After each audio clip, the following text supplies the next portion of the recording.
Bonjour à tous. Voilà, je voulais vous montrer la maquette du Terminator Agora terminée. Donc, j'ai apporté des modifications sur notamment la base. Donc, j'ai éclairci, moi, elle était trop sombre. Donc, ce que j'ai fait, j'ai éclairci la base des crânes.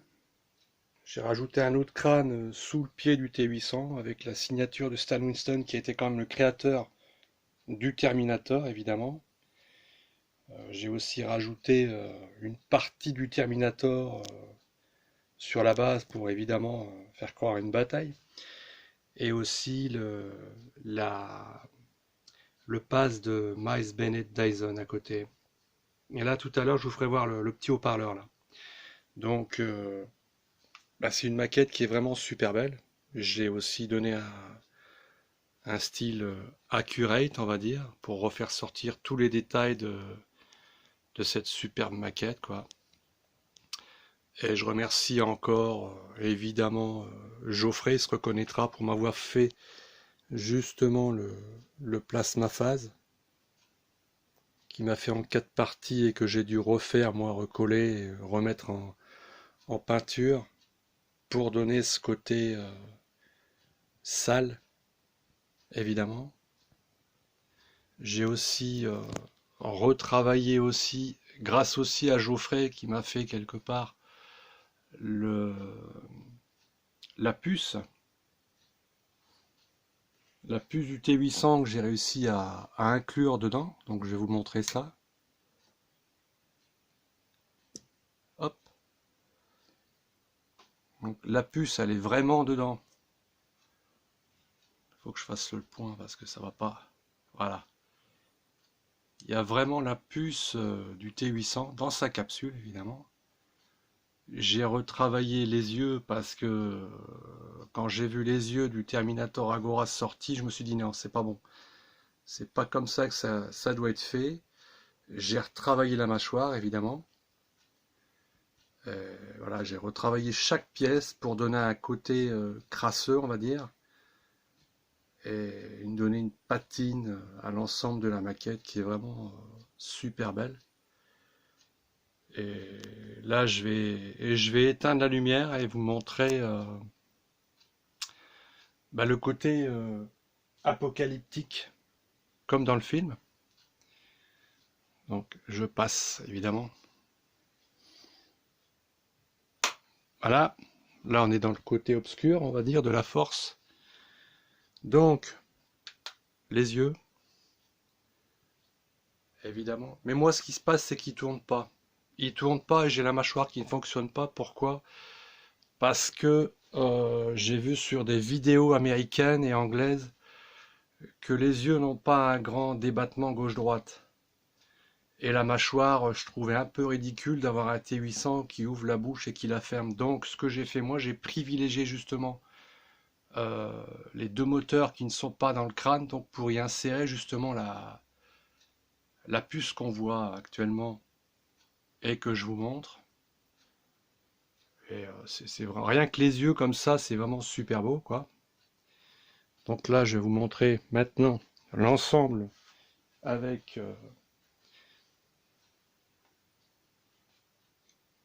les spots.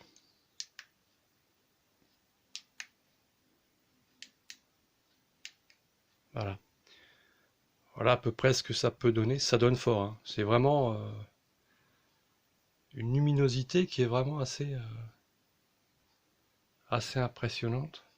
Voilà. Donc les sons, bien sûr, typiques, hein, la musique.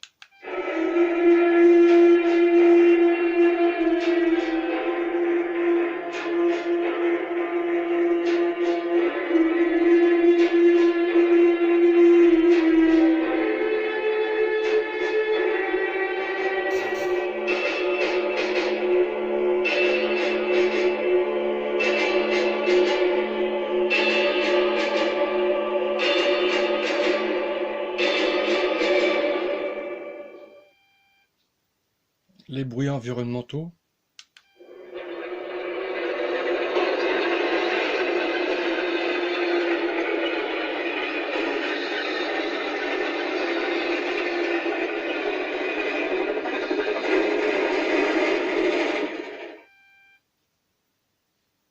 et les combats.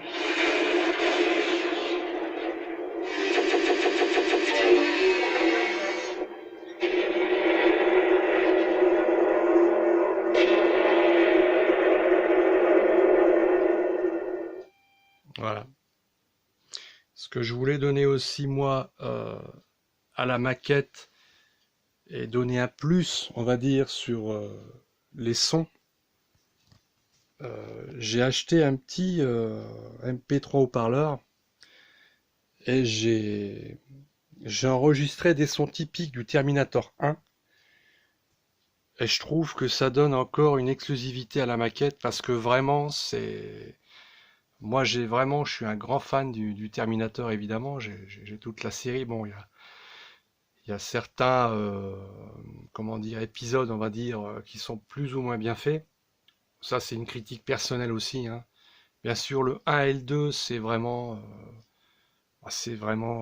du Cameron brut de pomme.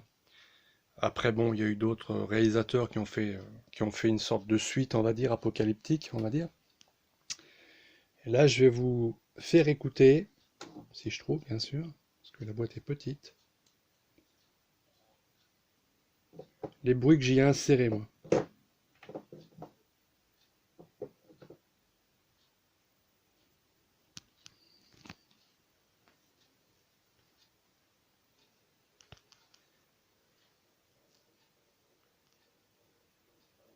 J'espère que vous entendez bien.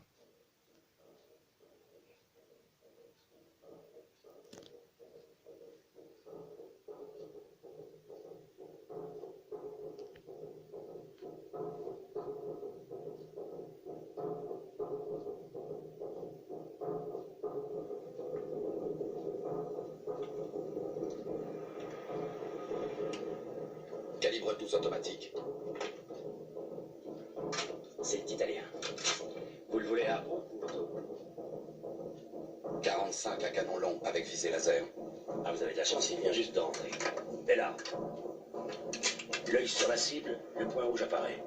Il n'y a plus qu'à appuyer sur la détente et c'est dans le mille. Vous voulez rien d'autre?